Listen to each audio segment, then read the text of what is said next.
Observe a figura que está sendo mostrada aí para você. Nessa figura estão localizados os pontos A, 0, 0, que é a origem, o ponto B, 3, 0, que está em cima do eixo das abscissas, o ponto C, que é o 4, 3, e o ponto D, que é o ponto 1, 3. Essa figura aí, você observa que ela é um paralelogramo, porque os lados AB e CD são paralelos e os lados BC e AD também são paralelos. Portanto, ainda olhando na figura, os dois vértices que estão mais distanciados são os vértices A e C. E eu quero saber exatamente a distância entre eles dois. Aí, você observe, nesse quadriculadozinho, que eu teria, então, a distância do A para o C como sendo a hipotenusa de um triângulo retângulo de catetos 3 e 4.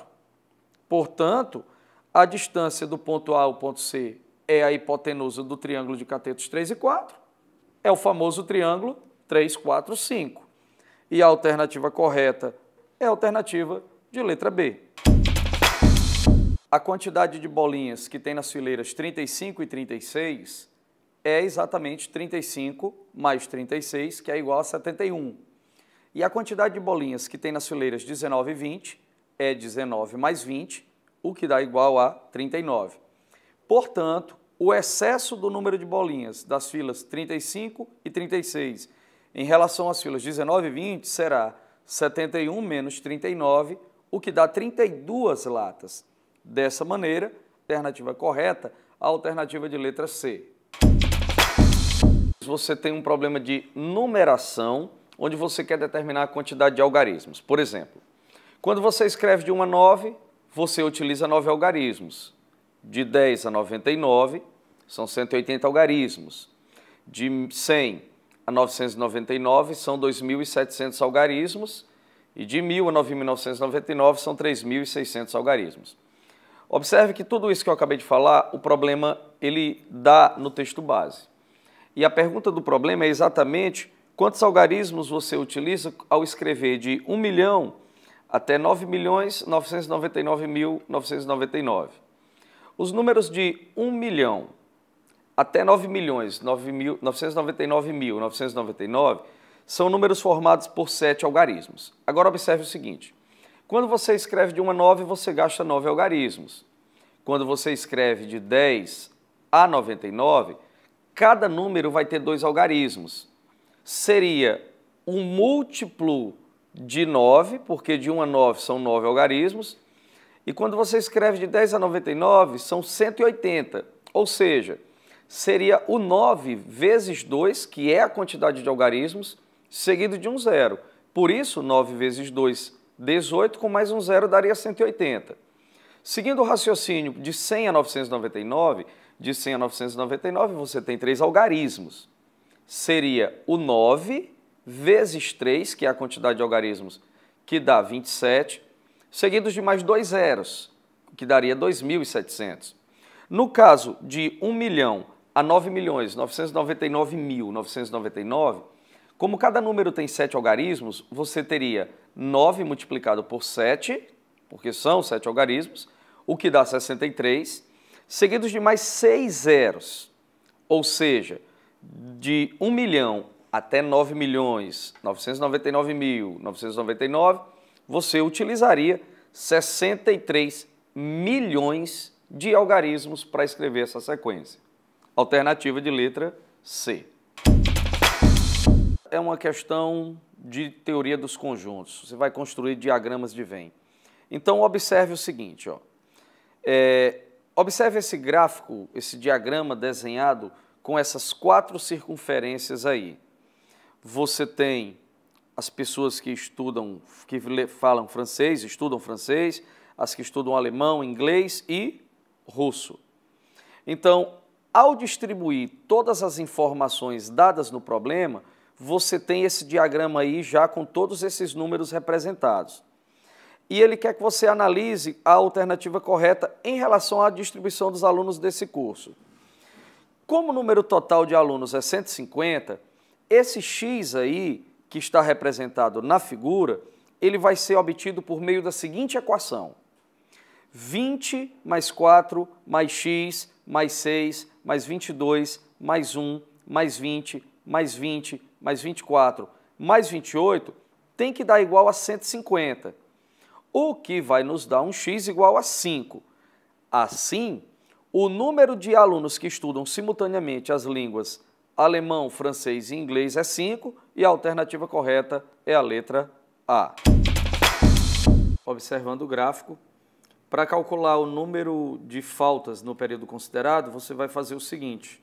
Observe a tabela que a gente vai montar a partir desse gráfico. Ó.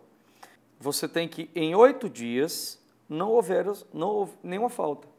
Já número de faltas sendo 1, você vai ter que, em 5 dias, aconteceram uma falta. E o total de faltas será 5, 1 vezes 5. O número de faltas sendo 2 em cada dia, no número de dias 3, você vai ter que foram, no total, 2 vezes 3, 6 faltas. Se o número de faltas for 3, o número de dias em que aconteceram 3 faltas vai ser 6, e 3 vezes 6 dá um 18, dá um total de 18 faltas. Se o número de faltas por dia foi 4, e o número de dias que houveram 4 faltas foi 2, 4 vezes 2 vai dar 8 faltas no total. E, finalmente, se o número de faltas for 5, o número de dias em que houveram 5 faltas foi 3, você vai ter 5 vezes 3, 15 faltas. Portanto, a quantidade total de faltas vai ser a soma do 0 com o 5, com o 6, com o 18, com o 8 e com o 15. Exatamente a última coluna dessa tabela, o que vai dar um total de 52 faltas e a alternativa correta é a letra C. Observe que a casa que Davi comprou custou 100 mil reais e 2 anos depois ele vendeu essa casa para Carlos e teve uma valorização de 40%, ou seja, ele comprou por 100 mil, mas como ele vendeu com a valorização de 40%, ele vendeu por 140 mil. Aí, 2 anos depois, o Carlos precisou vender a casa. E aí o problema diz que ele teve um prejuízo de 40%, né? Então, se ele teve um prejuízo de 40%, ele vendeu apenas por 60% do valor que ele comprou. E 60% de 140 mil dá 84 mil reais. Portanto, em relação ao preço inicial do imóvel, que era 100 mil, né, esses 84 mil, eles vão representar apenas 84% do valor inicial. Ou seja, houve uma desvalorização de 16% no preço do imóvel. E a alternativa correta é a letra A. Eu tenho aqui o primeiro formato obtido, mostrado aí nas planificações. Observe que é possível você montar o cubo. Vamos então aqui para o segundo formato. Na segunda planificação também é possível você montar o cubo. Veja então aí o cubo montado aqui. Terceira planificação, você também observa aqui, ó, terceira planificação, ela também fecha perfeitamente um cubo, ok? O cubo fechado. A quarta planificação, ela também fecha um cubo, como você vê aí, ó. A quinta planificação seria essa aqui. Vamos fechar aqui.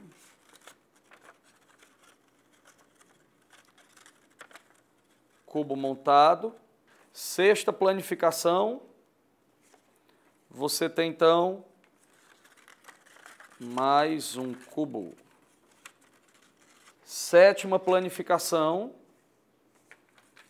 Você vê aqui também outra vez que nós conseguimos fechar o cubo. Oitava planificação.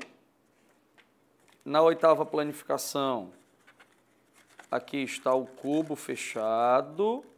Nós fizemos em papel A4. Se fosse uma cartolina, né, ficaria mais rígido, mas tudo bem. Nona planificação, o cubo fechado. Penúltima planificação, até agora todos conseguiram fechar o cubo. A décima planificação. E, finalmente, a 11ª planificação, você tem também a possibilidade de mais um cubo ser formado. Quer dizer, as 11 planificações conseguiam montar um cubo. É um problema de rotação de figuras planas para gerar figuras espaciais. Como você vê, na primeira figura que está sendo mostrada, você vê um retângulo que está sendo rotacionado em torno de um de seus lados e claramente, quando ele rotaciona, é gerada uma figura espacial que é um cilindro, no caso, um cilindro reto. A segunda figura que está sendo mostrada, você vê um triângulo retângulo no qual você faz uma rotação em torno de um dos catetos desse triângulo retângulo. A figura obtida a partir daí seria um cone. Agora observe que tanto para gerar o cilindro quanto para gerar o cone, eu preciso pegar as duas figuras planas, respectivamente, o retângulo e o triângulo retângulo, e fazer uma rotação de 360 graus em relação ao lado que eu estou girando. Mas o nosso problema, ele nos dá um círculo e faz uma rotação em relação ao diâmetro. E pede o ângulo mínimo de rotação para que você possa obter uma esfera, porque ao rodar um círculo em relação ao diâmetro, você obtém uma esfera. Diferente do caso do cilindro e do caso do cone, não é necessário fazer uma rotação de 360 graus.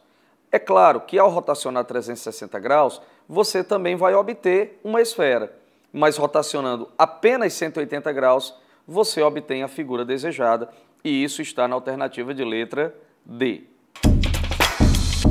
Você tem um eixo, pelo qual você vai utilizar como sendo o eixo de rotação de uma determinada figura, para poder dar origem a um toroide. O toroide é exatamente formato de uma câmara de ar cheia. Antigamente os pneus de carro tinham câmaras internas, chamadas câmaras de ar, como você vê aí na figura do problema 63. Pois bem, se você tem o eixo e você vai girar uma figura ao redor desse eixo para que dê origem a um toroide como esse aí, a figura só pode ser um círculo. Ao girar um círculo em torno desse eixo, você vai ter exatamente o surgimento da figura circular gerada aqui, no caso, representada pela nossa câmara de ar, que é chamada cientificamente, matematicamente, fisicamente, como toroide. Portanto, a alternativa correta, a letra E. É uma questão que exige uma visão espacial assim tremenda. É uma questão bem difícil, possivelmente uma das mais difíceis da prova. Pois bem, observe a animação que nós preparamos aí para mostrar para você esse problema. Você vê o cubo, né? Vou passar um plano pelos pontos médios que foram descritos no enunciado, esse hexágono MNPQRS que você vê. E agora nós vamos separar as duas figuras. Você vê dois sólidos. E é claro, você está vendo que eles são iguais. Interessante demais isso aí. A alternativa que você vai ter mostrando que esses dois volumes são iguais é exatamente a de letra E, que diz assim: ambos, né, os dois sólidos, terão o mesmo volume, além de uma face hexagonal, 3 faces triangulares e 3 faces pentagonais, ok? Alternativa correta, a letra E.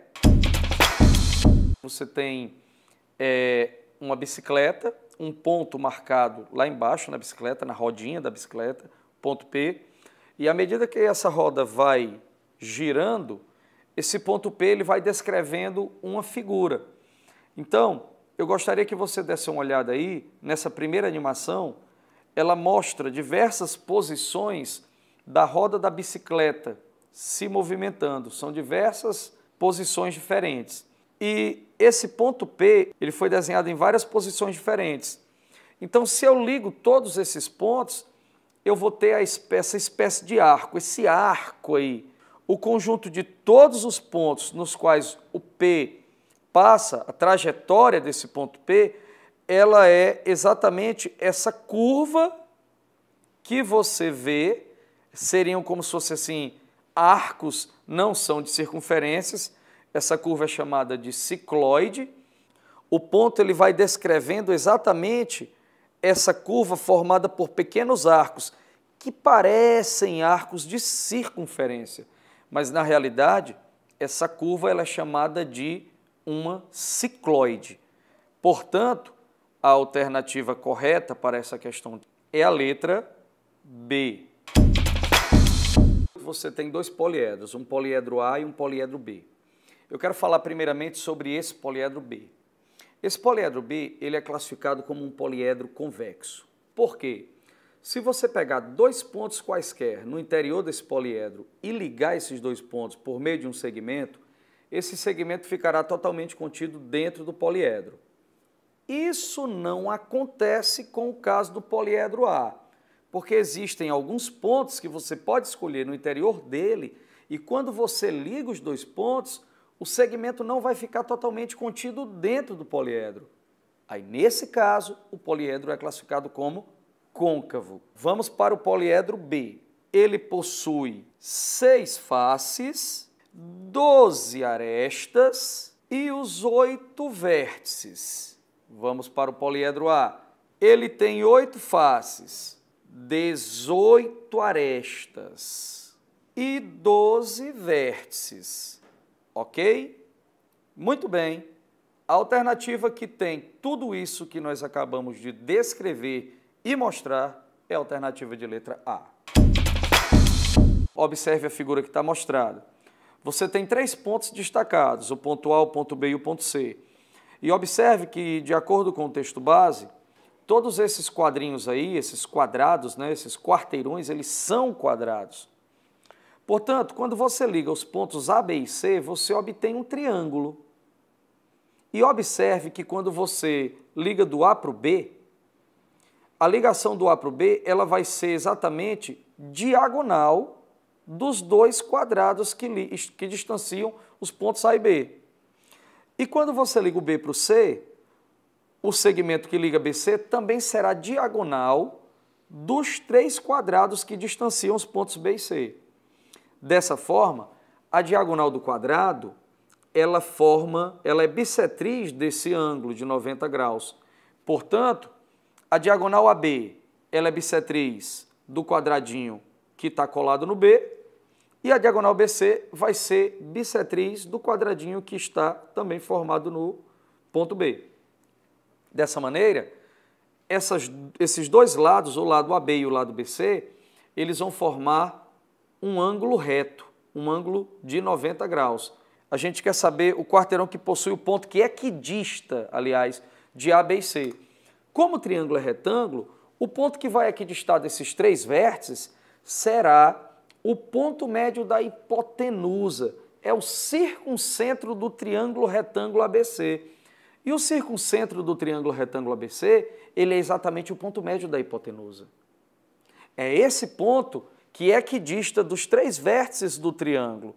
E se você observar na figura, o ponto médio ele vai estar exatamente nesse quarteirão, limitado pelas ruas Oswaldo Cruz, Marcos Macedo, Visconde de Mauá e Maria Tomásia, e a alternativa correta é a alternativa de letra D.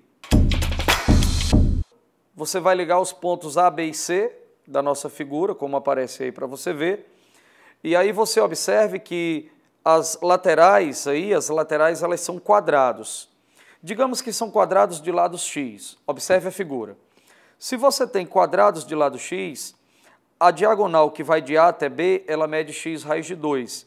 E a diagonal que vai de A até C, ela também mede x raiz de 2. Mas quando você olha para a base dessa figura, você tem um ângulo reto, que já é dado no nosso problema, e, consequentemente, terá um triângulo retângulo isósceles, de lados x e x, catetos x e x. Portanto, a hipotenusa que liga os pontos B e C será uma hipotenusa de medida também x raiz de 2. Dessa maneira, o triângulo ABC formado é um triângulo equilátero que tem lados x raiz de 2. Aí você pergunta assim, mas nas alternativas não tem triângulo equilátero, tem triângulo isósceles, escaleno. Uma coisa importante você observar, O triângulo isósceles é o triângulo que possui pelo menos dois lados iguais. Portanto, quando o triângulo é equilátero, ele tem os três lados iguais. Mas se ele tem os três lados iguais, ele tem dois. O que significa dizer que todo triângulo equilátero ele é isósceles, mas nem todo triângulo isósceles é equilátero. Portanto, a questão de número 64 tem como alternativa correta a letra E, o triângulo ABC, ele é um triângulo isósceles. Nesse problema, eu tenho três figuras, né? Figura 1, a borboleta, figura 2 aqui é uma figura formada por dois pedaços, né? E uma figura 3 aqui são duas aves, uma diferente para a outra, mas elas espelhadas, como se elas estivessem aqui sobre uma superfície espelhada, aquosa. Então, dentre essas figuras, eu quero verificar se existe alguma isometria, no caso, entre elas.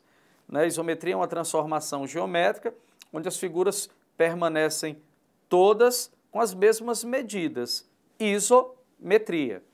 Portanto, ao observar a figura 1, a borboleta ela é uma figura simétrica, né?